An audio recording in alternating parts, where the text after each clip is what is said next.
صحیح حدیث یہ لے کر آئے تھے، اس سے پہلے کہیں صحیح حدیث پر تب ہو گئی تھی. اللہ نے اس دور کو جو تیسری صدی کے قریب کا دور ہے، اللہ نے بچایا تھا اس کو پشت سے. یہ جو ہمارے اس ملک کے محسن ہیں، انہوں نے ہم پر یہ احسان کیا ہے کہ جو قرآن کے الفاظ اور حدیث کا جو مضمون تھا، انہوں نے اپنے مذاق کے مطابق، اپنے کفر و شرک کے دماغ کی طرح سے اپنی پسند کے مطابق ہم تک پہنچا دیا. یہ ان کا احسان ہے. دوا کو لے کر آئے ہیں لیکن زہر ملا کر لائے ہیں.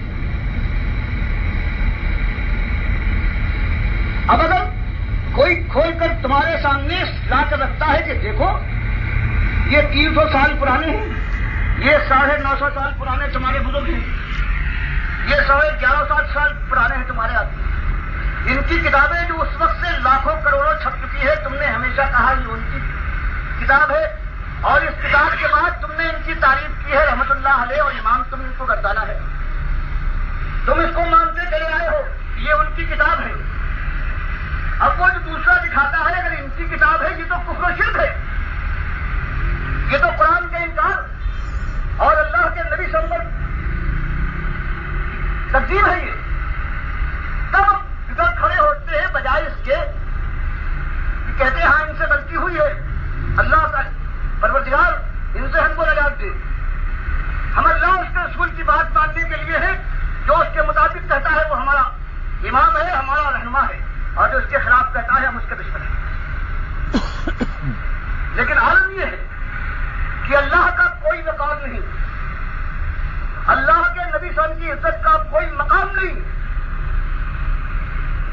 جو ہماری دنیا کی نگاہ میں امام بنا لیے گئے ہیں، جن کا پسینہ آیا ہے یہ امام ہے، دنیا میں ان کا چرچا ہے. اب کوئی کھول کر دکھاتا ہے کہ دیکھو انہوں نے اللہ کی بجائے اپنی بات پیش کی ہے، اللہ کو جھٹلایا ہے، اللہ کے نبی صلی اللہ علیہ وسلم کی بجائے اپنی بات کو ثابت کیا ہے، یہ اللہ کے دوست ہوئے، یہ اللہ کے دشمن.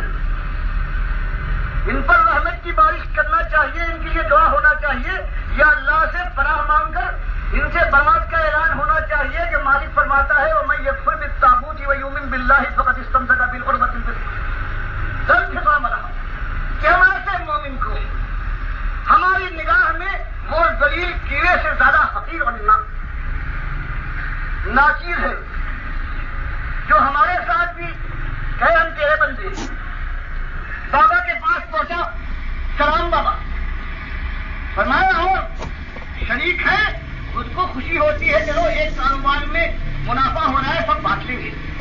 مالک ایسا غنی ہے، ایسا غیرت مند ہے کہ اگر اس کے ساتھ کسی اور کو شریک ٹھہرایا جائے تو مالک فرماتا ہے میرا کچھ نہیں، سب اس کو دے دو.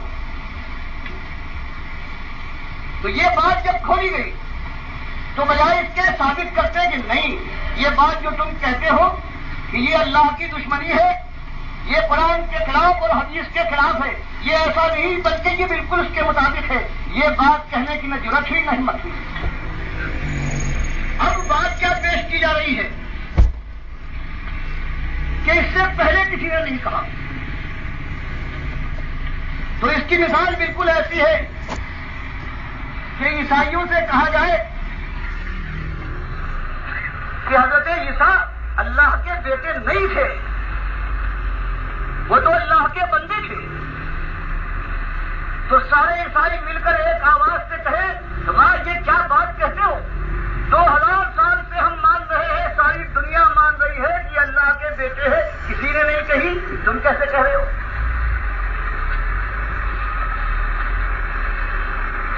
تو بات کا جواب یوں ہوتا ہے، بات کا جواب تو یہ ہے کہ ہاں کتابیں ان کی ہیں. یہ کیا بزدلی ہے، 1000 سال سے کہتے ہو یہ کتابیں ان کی ہیں، اللہ ان پر رحمت کرے، کیا راہ دکھائی ہے. اب جب ان کو ثابت کیا جائے کہ یہ کتابیں بالکل ان کی ہیں لیکن یہ رہنمائی نہیں ہے، یہ ٹھگ تھے، انہوں نے راستہ مارا ہے،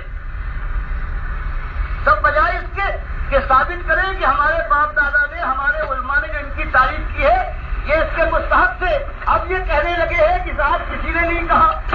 ہاتھ جو اس سے کم گھلے ہیں وہ کہتے ہیں کسی نے آگ نہیں ملا دی ہوگی. پوچھو یہ آج تمہاری سمجھ میں آیا؟ 300 900 1000 سال پہلے کی کتابیں جن کو تم آنکھوں سے لگاتے آئے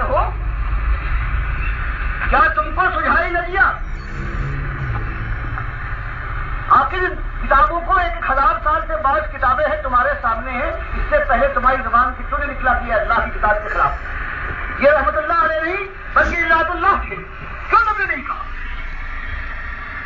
اور اگر نہیں کہا ہے تو اللہ سے ڈرو، کم سے کم اتنا تو کرو کہ جتنی کتابیں ان کے نام سے ہیں سب کو تو دریا گل کر دو یا ان میں آگ لگا دو۔ اب کراچی کا یہی تو ایک موقع ہے۔